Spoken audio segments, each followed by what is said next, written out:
시켜주세요. 네, 고맙습니다.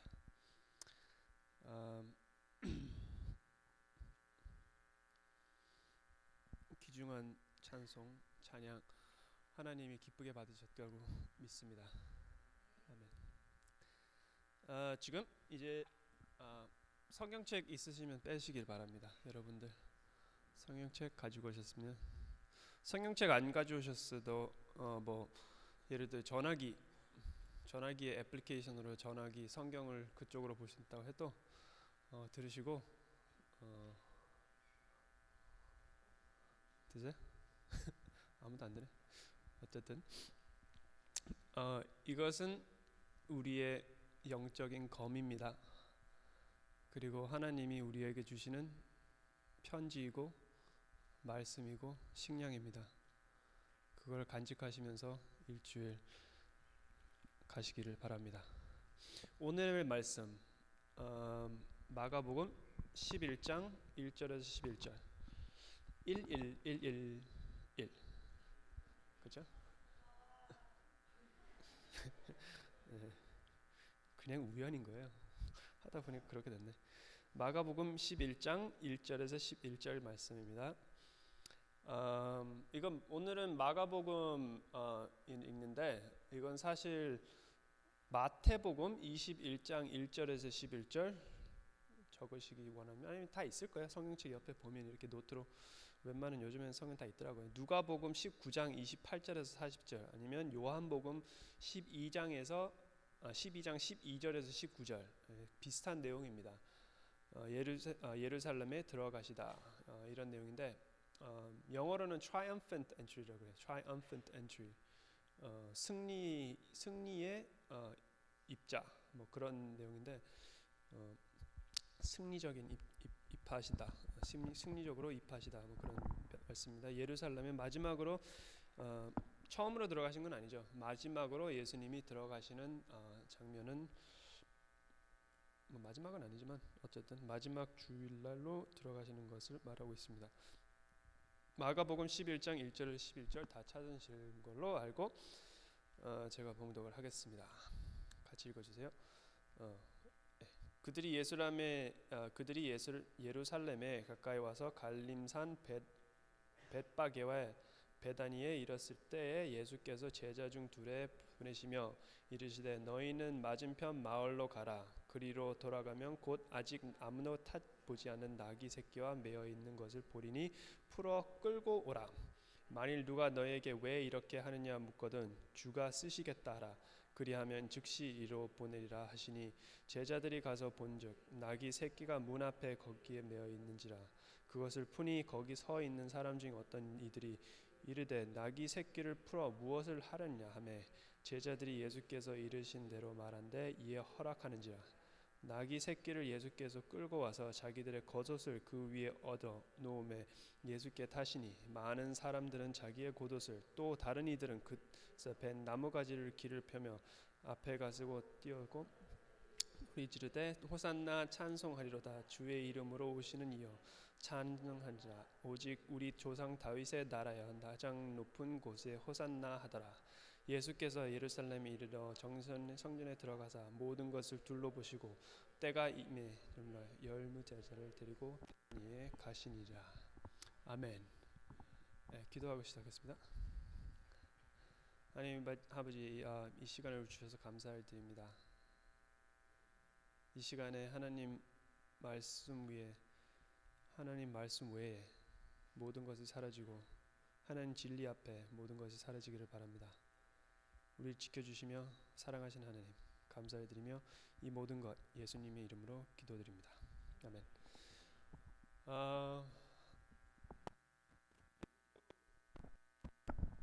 기독교에서 교회에서 제일 중요한 날, 제일 큰 할리데이 이는 크리스마스가 아닙니다. 기독교에서 제일 큰 날은 크리스마스가 아니에요. 크리스마스라고 상각이 둘 때도 많고, 솔직히 크리스마스를 제일 크게 막 뭘 하는데 사실 크리스마스는 제일 큰 날은 아니에요. 큰 날이긴 하고 아주 중요한 날인데 예수님이 이 세상에 오신 날, 날이기 때문에 오시지 않았으면 아무것도 없었으니까 중요한 날이긴 하죠. 그렇지만 기독교에서 제일 중요한 날, 우리가 제일 기뻐해야 하는 날은 부활절입니다. 부활절이 없으면 삶이 없고 인생이 영생이 없고, 부활절을 통해서 우리는 우리의 영생을 한번 다시 느끼고 한번 생각하고, 하나님, 예수님에게 그 부활절에 대해서, 예수님이 먼저 부활을 하셨기에 우리가 부활할 수 있는 것, 그것을 감사드리는 그런 시간이 됩니다. 다음 주일이 부활절입니다. 그렇지만 인생의 모든 것처럼 기쁨이 있기에는 슬픔이 있어야 되고, 빛이 있기에는 어둠이 있어야 되고, 즐거움이 있기에는 아픔이 있어야 되는 것처럼 부활절이 있기에는 고난주가 있어야 합니다. 우리가 고난주를 얼마나 정확히 그리고 제대로 이해를 하냐에 따라 부활절의 그 의미는 더 커지고 커질 것입니다. 우리가 예수님의 십자가가 없으면 비어있는 무덤이 있을 수 없습니다. 그처럼 우리가 이 일주일 동안 그 기독교에서는 사람들이 많이 하죠. 뭐 여러분들도 하실지 모르겠지만 하시는 분이 있을 거예요. 일주일 동안 뭐를 포기하는 거, 뭐 희생하는 거, 그 고난주를 예수님의 그 일주일을 기억하면서 예수님이 겪은 고난을 통해서 그거를 생각하면서 우리도 같이 참여를 하자라고 하면서 많은 사람들이 뭐 포기하는데, 예를 들어 난 일주일 동안 인터넷을 포기하겠다, 그런 거 많이, 일주일 동안 인터넷을 포기한다, 뭐 일주일 동안 나는 스마트폰을 포기하겠다. 뭐 예를 들어 스마트폰을 어떻게 포기하냐, 뭐 전화기랑 문자 외에는 안 쓴다, 뭐 그런 거죠. 그래서 뭐 이것을 통해서 솔직히 근데 우리가 예수님의 고통을 나눌 수 있다라는 생각은 안 들어요. 솔직히 우리가 뭐 일주일 동안 뭐 얼마나 고통을 하겠어요. 그렇지만 저는 이렇게 생각합니다. 이런 것을 통해서 우리는 그래도 그 시간 동안, 그 시간을 안 하는 동안 예수님의 우리를 위해서 무엇을 했는지 생각을 하는 거예요. 그 시간을 통해서 그냥 금식을 하는 게 그냥 밥을 안 먹는 게 아니라, 그 밥을 안 먹는 시간, 밥 먹는 시간을 그렇게 우리 인생이, 우리 몸한테는 그렇게 중요한 시간을 포기하면서 영적인 음식을 채우는 거죠. 그런 의미가 있어야지 저는 금식이 중요하다고 생각하고, 일주일 뭐 포기하신다고 하면 그것이 의미가 있다고 생각합니다. 그래서 오늘 우리가 듣고 제가 예수님의 마지막 일주일에 대해서 한번 생각을 해봅시다. 생각을 합니다. 베다니에 바꿀까요? 네,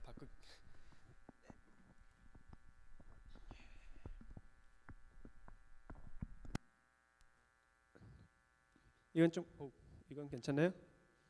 괜찮습니까? 예, 이거 쓰겠습니다. 네,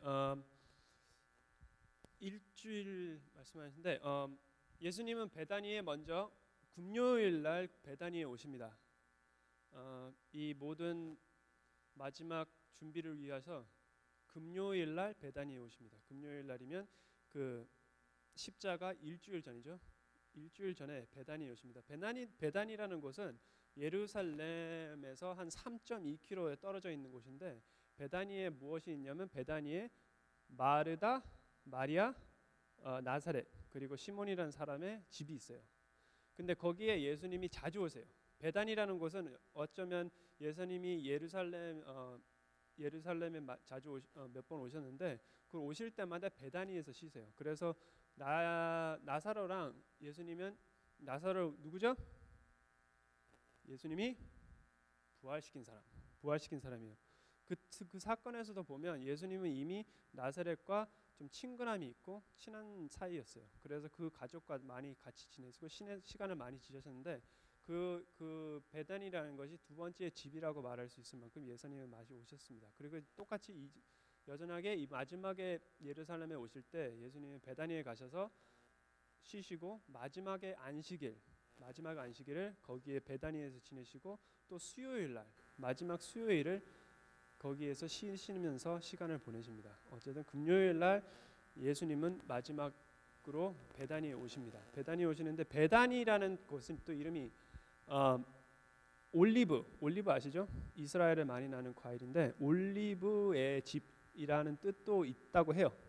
근데 이보다는 사람들이 베다니의 이름의 뜻이라는 것은 가난한 자의 집 아니면 고통받는 자의 집이라는 의미가 있다고 합니다. 베다니. 예수님은 베다니에서 예루살렘으로 가세요. 예루살렘은 평화의 도시입니다. 평화의 도시 뜻이 이름이 예루살렘이라는 뜻은 이게 우연일까요? 우연이는 저는 우연이 없다고 생각합니다. 예수님은 우리를 가난함의 집이 그리고 고통의 집에서 평화의 도시로 이끌고 가시고 그가 가신 것처럼 우리를 데리고 가십니다.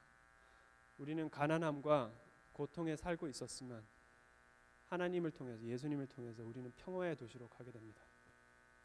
그는 금요일 베다니에 가시고 토요일은 안식일 치십니다. 안식일 치시는데 금요일 또 그런 사건이 있죠. 금요일 날 시몬의 집에서 잔치를 하셨다는데 그 시몬이라는 사람은 아까 말했던 마리아, 마르다 그리고 나사렛 그 사람들과 같은 친척이라고 많은 사람들이 하고 어차피 다 같은 집이라고 생각해요. 그래서 이 시몬 집에서 잔치를 했을 때 어떤 여인이 그 향유를 깨서 예수님 발과 머리를 이렇게 바른다 그래요. 이 여인은 아마 마리아였습니다. 마리아는 이 향유를 깨어서 예수님의 머리에 발과 머리에 붓는데 이 향이 요즘에 말하는 우리가 이렇게 컬러온 향수 픽픽 뿌리잖아요. 요즘에는 솔직히 나가서 5만 원, 6만 원이면 사요. 근데 옛날에 그 시대에 그 향유 그 한 병을 만들기 위해서는 보통 그냥 젊은 남자가 나가서 하루 종일 일을 해서 1년을 버는 가치예요. 1년 버는 가치. 그러니까 요즘 말하면 30대 사람이 1년 월급이라는 거예요. 그 얼마쯤이요? 요즘에 얼마쯤이죠? 보통 한 3천만 원 하나요? 보통 한 3, 4천만 원 하겠죠. 그러니까 그 병 하나가 요즘 시대 가치를 말하면 3, 4천만 원의 가치가 있는 병이에요. 그리고 그냥 아무런 그냥 그 나사렛과 마리아가 그냥 부자가 그냥 부자였기 때문에 마리아가 그걸 가지고 있었던 게 아니라 대부분 그 시대 때는 여자가 결혼을 하기 위해서 그것을 모으는 거예요. 평생 그것을 모아서 결혼을 할 때 그 자금으로 결혼을 가는 것인데 마리아가 이것을 예수님을 위해서 일주일 전에 깨했다는 것은 무엇을 뜻합니까? 일단 마리아는 자기도 모르게 예수님의 십자가에 돌아가심을 준비하였어요. 유대 풍습에서 사람이 죽었을 때 그 시체에 향수를 뿌립니다. 이 사람들은 무덤에 묻는 게 아니라 벽에 구멍을 뚫고 나왔기 때문에 냄새가 나기 때문에 향수를 뿌립니다. 마리아는 자기도 모르게 예수님의 십자가를 돌아가심을 예비를 합니다. 그래서 예수님이 그렇게 말씀하시죠. 이제 모르게 나의 십자가에 돌아감을 나의 죽음을 예비한다고 있다.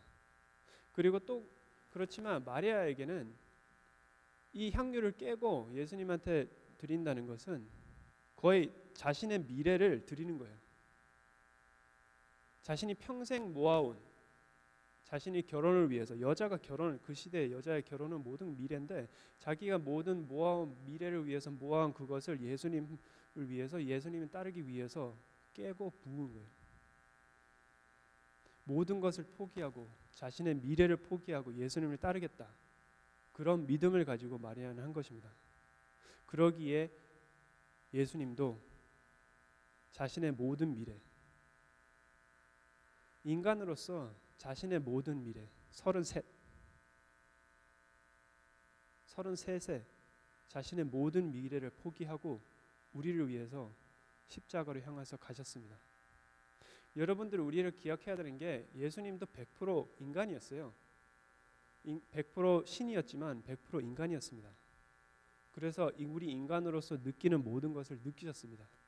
우리가 모든 인간으로 겪는 모든 것도 겪으셨고 우리 많이 하는 예수님에 대해서 예수님 십자가에 돌아가심에 대해서 그냥 넘어가고 그냥 그랬었구나 하고 넘어가는데 신이었으니까 하나님의 아들이었으니까 그럴 수 있겠다. 비디오 보고 참 슬펐네 하고 넘어가는데 그거 이 일주일에 대해서 어떻게 예수님이 겪었는지 한번 다시 생각해 볼 수 있습니다. 토요일은 어차피 당연히 안식일이니까 뭐 하셨겠어요? 안식일이니까 뭐 어차피 안식일 베다니에서 안식을 취했어요. 안식을 취하시는 건 뭐 예배 드리시고 뭐 하시고 하셨어요. 그 다음에 일요일 날 되시게 일요일 날 주일 날 골고다 5일 전이죠. 예루살렘으로 들어가십니다. 예루살렘에 들어가셔서 일요일 날에는 그가 3년 일요일 날 3년 동안 뭐 하셨어요? 예수님이 3년 동안 많은 기적을 하셨죠. 3년 동안 예수님은 많은 기적을 하시고 많은 아픈 사람도 막 고치시고 죽은 사람도 살리고 그러니까 사람들이 예수님에 대해서 많이 알았어요. 예수님에 대해서 많이 기대를 하고 사람들이 메시아다. 이 사람 진짜 메시아다. 라고 하면서 예수님이 예루살렘에 들어오셨다고 하실 때 사람들은 막 흥분했어요. 이 사람이 진짜 메시아다. 이 사람이 우리를 구원해 줄 사람이다. 그래서 사람들이 막 모여요. 당나귀를 타고 오실 때 사람들이 막 모이고 호세나 찬양하고 막 그래요. 그렇지만 이 똑같은 사람들이 며칠 후에는 예수님한테 조롱하고 소리 지르고 욕하고 끝에는 죽으라고 하고 십자가까지 따라와서 조롱하는 사람입니다. 저는 분명히 이 사람들 중에서 그런 사람이 없었다고 전혀 생각 안 합니다. 저는 그 사람들 중에서 대부분 군중들과 함께 예수님을 조롱하고 욕을 했다고 생각합니다. 그리고 예수님의 제자들은 떠났어요. 흩어진 도망갔어요. 어떻게 사람들이 일요일에는 찬양을 하고 금요일에는 십자가를 받길 수 있을까요? 사람들이 예수님한테 메시아한테 원했던 것은 이스라엘 사람들이 원했던 메시아는 궁중의 메시아입니다. 워리어 킹.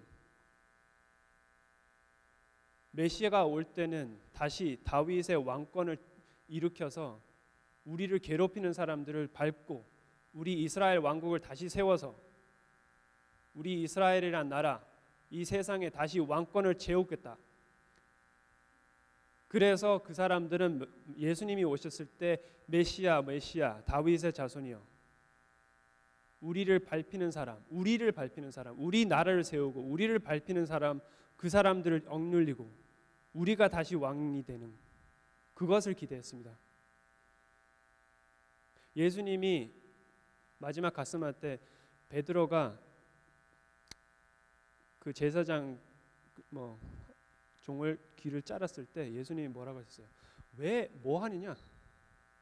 내가 한마디 하면 12군단의 천사들을 내가 이끌어와서 말대로 싹쓸이 할 수 없을까? 무엇을 하느냐? 이 이스라엘 사람들은 예수님의 기적을 보고 예수님의 능력을 보고 진짜 그네들이 원하는 것은 예수님이 12군단의 천사들을 가지고 와서 로마 군대를 싹쓸이하고 그런 힘으로 그런 능력으로 이스라엘을 다시 세우는 것이었어요. 그 사람들은 그것을 기대했기 때문에 예수님이 끝에 그것을 이루지 못하고 예수님이 끝에 잡혀가실 때 예수님이 그리고 잡혀갔을 때도 아무것도 안 하고 십자가에 못 박혔을 때 이 사람들은 또 아무것도 아니구나. 또 그런 사람들 중에 한 명이었구나.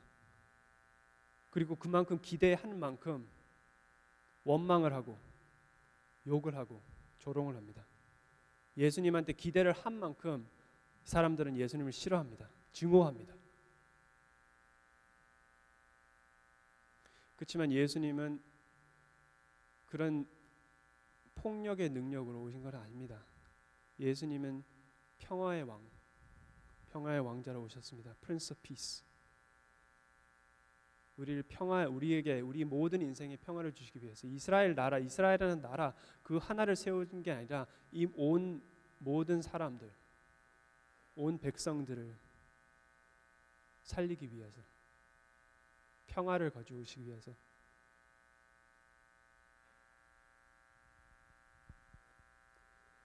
그래서 십자가에 돌아가셨을 때 많은 사람들이 조롱할 때 예수님 뭐라고 합니까? 예수님은 야, 이 나쁜 놈들아, 저주받아라. 아이 나쁜 놈들, 내가 니들을 위해서 죽는데 그렇게 그러냐? 아 참, 하기 싫다 참. 그러지 않으셨습니다. 분명히 예수님은 인간이었기 때문에 분명히 어느 조금은 그런 생각을 하셨을 거예요. 그렇지만 왜 그거를 참고, 왜 그런 분노를 참고, 왜 그런 증오를 참으면서 왜 예수님은 말하시기에 하나님 이들을 용서하세요. 이들은 무엇을 하는지 모릅니다. 용서하십시오. 예수님 왜 그들을 용서하셨을까요? 왜 그러냐면 그 사람들, 예수님 십자가 밑에서 조롱하는 사람들이 바로 우리입니다. 우리가 죄를 지을 때마다, 우리가 아무것도 모르는 채 죄를 지었을 때마다 우리는 하나님 예수님을 십자가에 못 박았고, 그 죄를 때문에 우리 예수님은 십자가에 못 박혔기 때문에 예수님이 그들을 통해서 하나님 그들을 용서하세요. 이들은 무엇을 하는지 모릅니다. 용서를 빌 때 예수님은 사실 우리의 죄를 용서를 빌고 있었는 겁니다. 우리는 죄를 지을 때마다 하나님 예수님을 매번 십자가에 못을 박히는 겁니다. 그렇지만 그분 매번 우리가 그렇게 못을 받고 예수님이 십자가에 올릴 때마다 예수님은 하나님한테 이들의 죄를 사하시기 바랍니다. 이들은 무엇을 하는지 몰라요. 이들이 깨달을 때까지 죄를 사하시고 계속 죄를 사하시기 바랍니다. 예수님은 끝까지 우리를 위해서 그를 믿고 십자가를 바라보는 그들을 위해서 끝까지 가셨습니다. 그렇게 예수님은 일요일 날 예루살렘에 들어오셨고, 며칠 후에 그렇게 조롱하는 사람들 앞에서 예수님은 들어오셨어요. 참 어떻게 생각하면 웃기죠? 예수님 이미 다 알고 계셨으니까 딱 가면서 호산나 호산나 다윗의 자손이여 막 난리치는데 예수님이 딱 보면서 너 금요일 되면 나 욕할 거지. 너도 욕할 거지. 너도 욕할 거잖아. 넌 돌 던질 거야. 넌 침 뱉을 거지. 그걸 다 하시면서 참 어떻게 하셨는지. 1969년 쿠블러 러스라는 심리학자가 있는데 책을 썼어요. 1969년 On Death and Dying, 죽음과 죽는다. 여기서 나온 것이 쿠블러 러스의 마더, 쿠블러 러스 마더 Five Stages of Grief. 그 grief의 Five Stages라는 게 나왔는데 모델인데, 이 모델은 1969년에 나왔는 해도 계속 쓰고 있어요. 그만큼 영향권이 있었는데, 여기서 말하는 게 말기 질환병으로 죽어가는 사람들은 다섯 개의 단계가 있다고 해요. 이 사람의 말로는 5개의 스테이지를 통과한다고 하는데, 중요한 것은 이 모든 스테이지를 다 통과하는 것도 아니고 순서대로 통과하는 것도 아니고, 근데 대부분 사람들은 적어도 2개를 통과한다고 해요.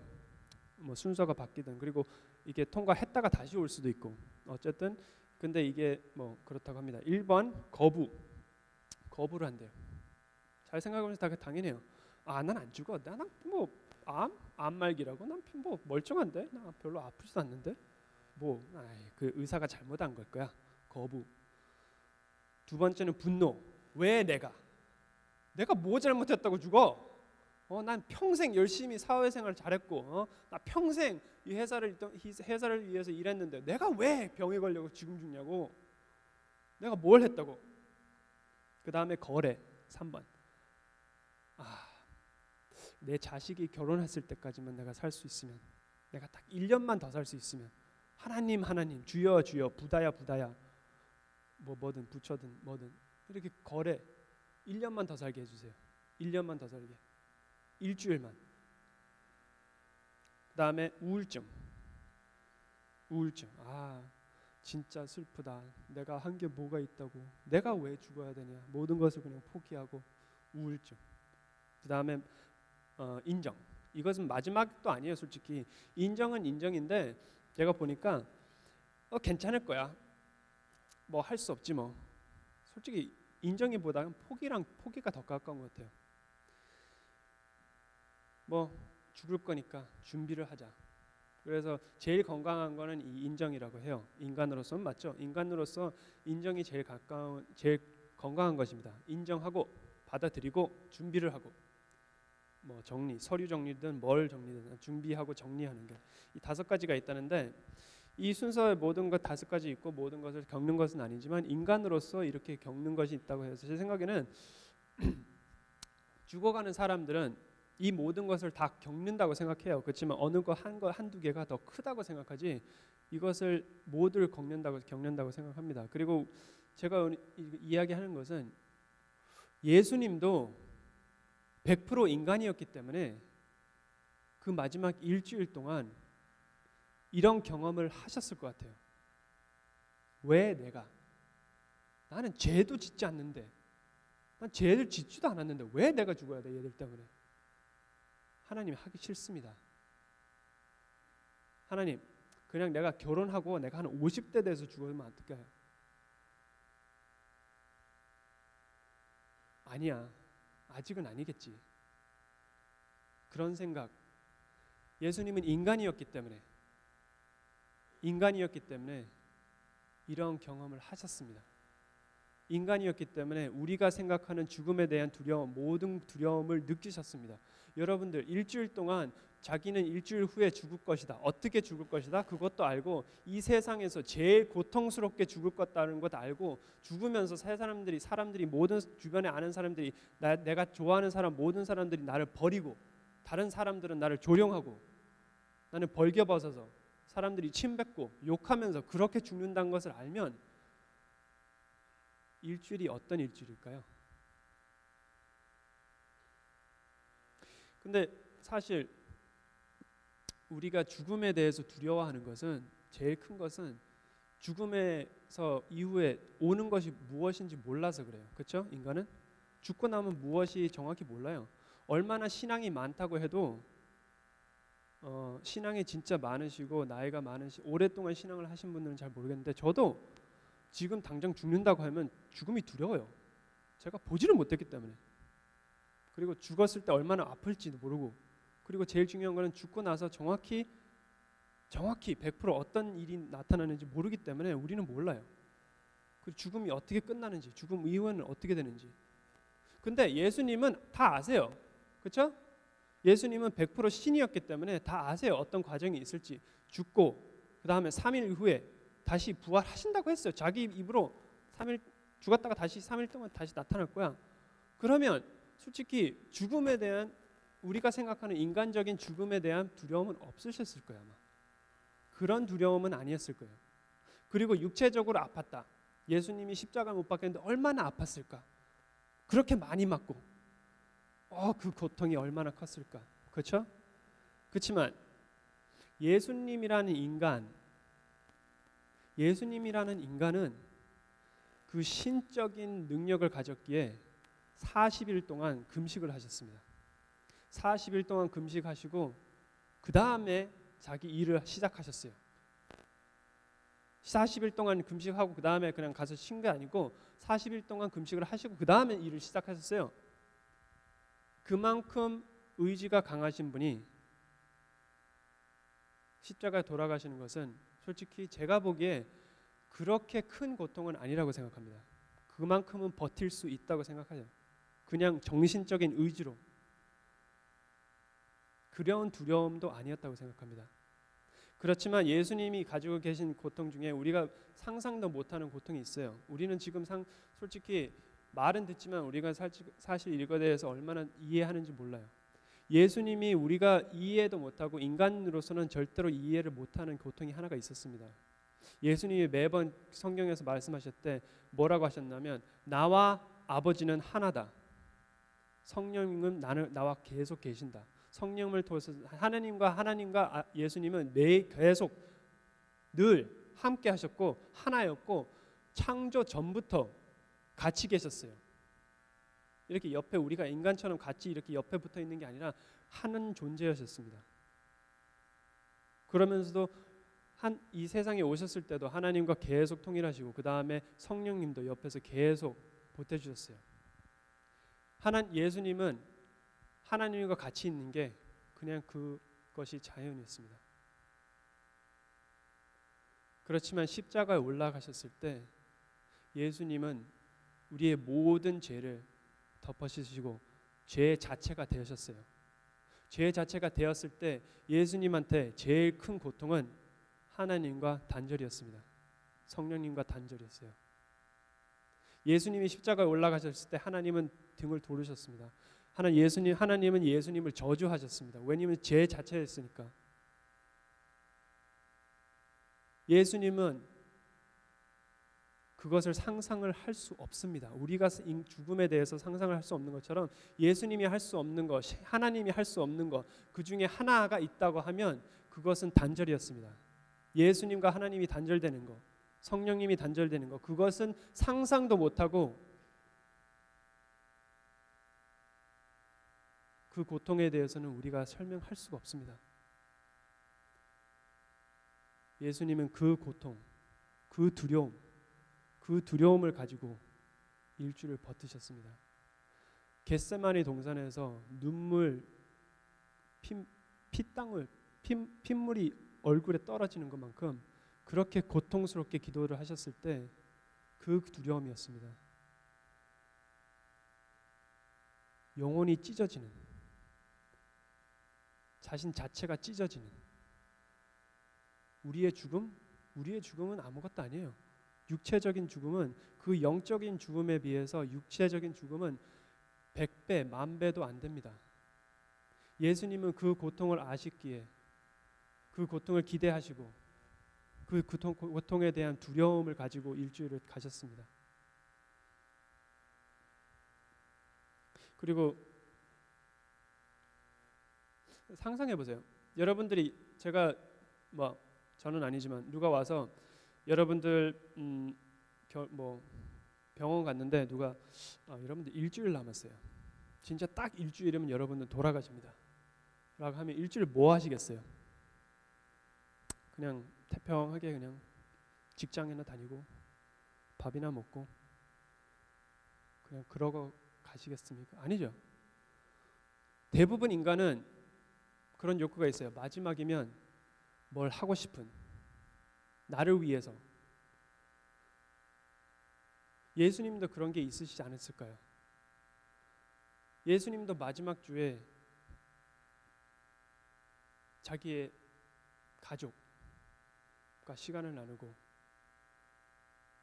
따뜻함을 나누고 하고 싶었는 거 30년 살다가 그 3년 모든 것을 포기하고 살다가 인간으로서 하고 싶은 어떤 것들이 있었을 텐데 예수님은 솔직히 그 모든 것을 다 포기하셨어요.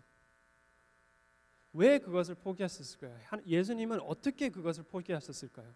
그냥 성격이었기에 그냥 예수님을 포기하고 그냥 온전하게 온유하게 그냥 가셨을까요? 그거 아닙니다. 예수님을 보시면 예수님 월요일 날 성전에 들어가서 성전을 치우십니다. 성전을 치웠다는 것은 예수님이 가서 가죽줄로 사람들 거기서 장사하는 사람들을 때렸어요. 혼자 거기 있는 사람들 다 때려서 없애버렸어요. 그렇게 열정을 가지고 사신 분입니다. 예수님은 그 일주일을 자신의 열정으로 참으셨는 거예요. 하나님의 말씀에 대한 열정, 그리고 우리에 대한 사랑에 대한 열정. 우리를 사랑하셨기에 그를 참았습니다. 우리를 사랑하셨기에 예수님은 십자가에 돌아가셨을 때 참았습니다. 하나님의 말씀을 이루기 위해서 예수님은 겟세마네 동산에서 기도를 하면서 자신의 하나님의 뜻을 받았습니다. 예수님은 그 자신도 모르는 자신이 하나님으로서 신으로서 모르는 단 한 가지, 그거에 대한 두려움, 그거에 대한 분노, 그거에 대한 슬픔, 그 모든 것을 일주일 동안 우리에 대한 사랑, 자신의 제자들에 대한 사랑, 자신을 믿을 사람들, 우리 교회를 위해서, 교회에 대한 사랑을 통해서, 그 열정을 통해서 참으셨는 거예요.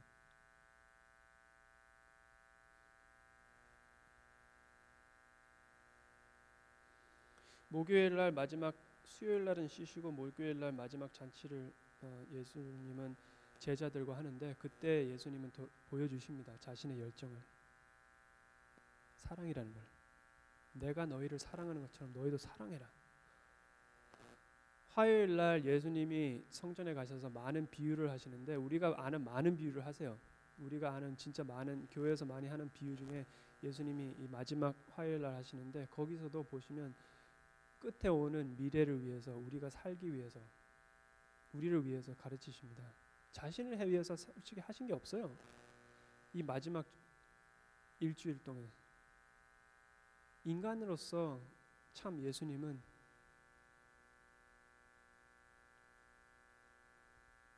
불쌍합니다. 예수님은 우리를 사랑하셨기에 그렇게 비참하게 소리도 없이 도축장에 끌려가는 양처럼 말도 없이, 예수님은 100% 인간이었지만 100% 신이었어요. 한마디였으면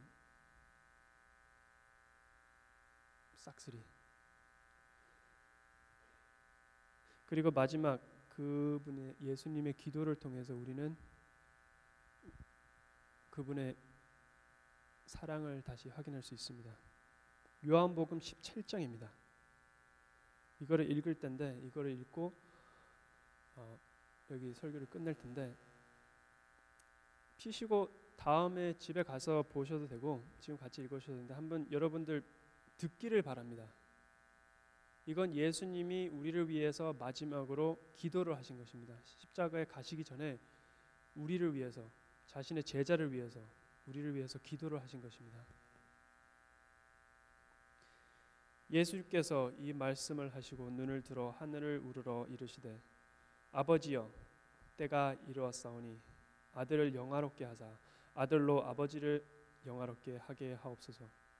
아버지께서 아들에게 주신 모든 사람이 영생을 주게 하시려고 만민을 다스리는 권세를 아들에게 주셨음이로소이다.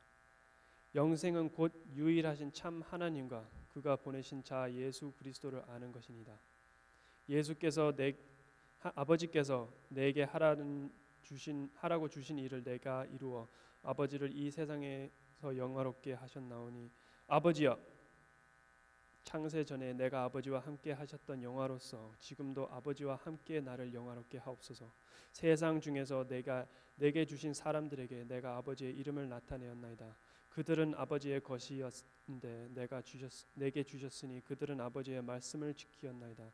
지금 그들은 아버지께서 내게 주신 것이 다 아버지로부터 온 것인 줄 알았나이다. 나는 아버지께서 내게 주신 말씀들을 그들에게 주었사오며 그들은 이것을 받고 내가 아버지께로부터 나온 줄을 참으로 아오며 아버지께서 나를 보내신 줄로 믿사옵나이다. 내가 그들을 위하여 비옵나니 내가 비옵는 것은 세상을 위함이 아니요 내게 주신 자들을 위함이라. 그들은 아버지의 것이로소이다. 내 것은 다 아버지의 것이요 아버지의 것은 내 것이온데 내가 그들로 말미암아 영광을 받았나이다. 나는 세상에 더 있지 아니하오나 그들은 세상에 입사없고 나는 아버지께 가옵나니, 거룩하신 아버지여, 내게 주신 아버지의 이름으로 그들을 보존하사 우리와 같이 그들도 하나가 되게 하옵소서. 내가 그들과 함께 있을 때에 내가 주신 아버지의 이름으로 그들을 보존하고 지켰나이다. 그 중에 하나도 멸망하지 않고 다만 멸망의 자식이 뿐이 이는 성령을 응하게 함이나이다. 지금 내가 아버지께로 가오니 내가 세상에서 이 말을 하옵는 것은 그들로 내 기쁨을 그들 안에 충만히 가지게 하려 함이니라. 내가 아버지의 말씀을 그들에게 주었사오매 세상이 그들을 미워하였사오니 이는 내가 세상에 속하지 아니함 같이 그들도 세상에 속하지 아니함으로 인함이니라. 내가 비옵는 것은 그들을 세상에게서 데려가시기를 위함이 아니요 다만 악에 빠지지 않게 보전하시기를 위함이다. 내가 세상에 속하지 아니함 같이 그들도 세상에 속하지 아니하였사옵니다. 그들을 진리로 거룩하게 사옵소서. 아버지의 말씀은 진리니라. 아버지께서 나를 세상에 보내신 것 같이 나도 그들을 세상에 보내었고 또 그들을 위하여 내가 나를 거룩하게 하오니 이는 그들로 진리로 거룩함을 얻게 하려 함이다. 내가 비옵는 것은 이 사람들만 위함이 아니요 또 그들의 말로 말미암아 나를 믿는 사람들도 위함이다.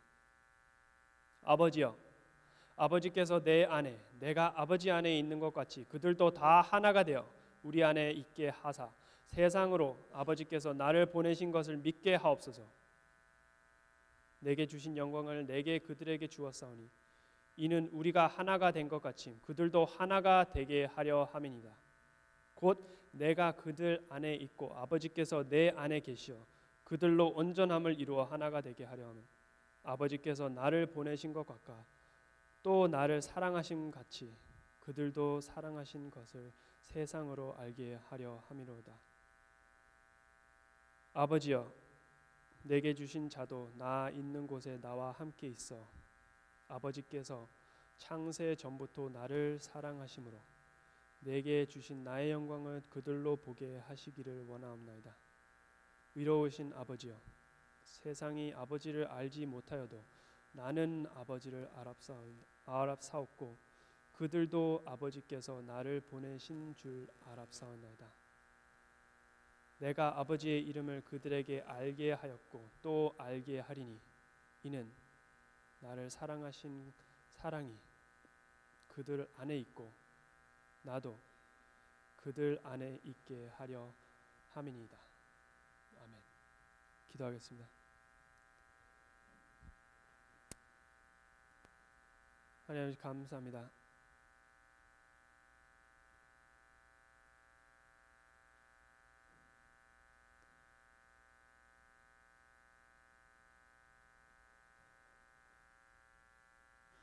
하나님의 정리, 하나님의 거룩함을 지키시기 위하여 하나님의 아들을 보내셔서 우리를 위해 돌아가시게 하시고 우리를 사랑하사 이 모든 것을 겪으시고 우리를 사랑하셔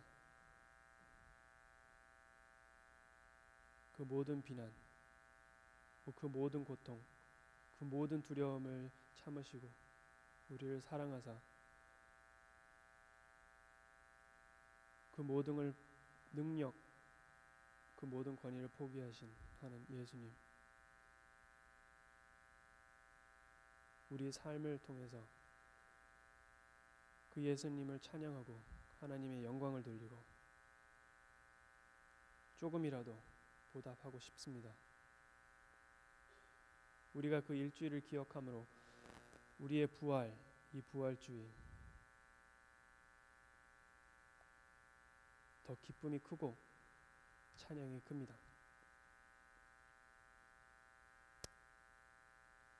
감사드립니다. 감사 후에 할 수 없는 우리,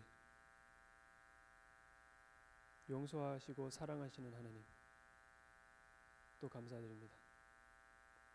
모든 것 예수님의 이름으로 기도드립니다. 아멘.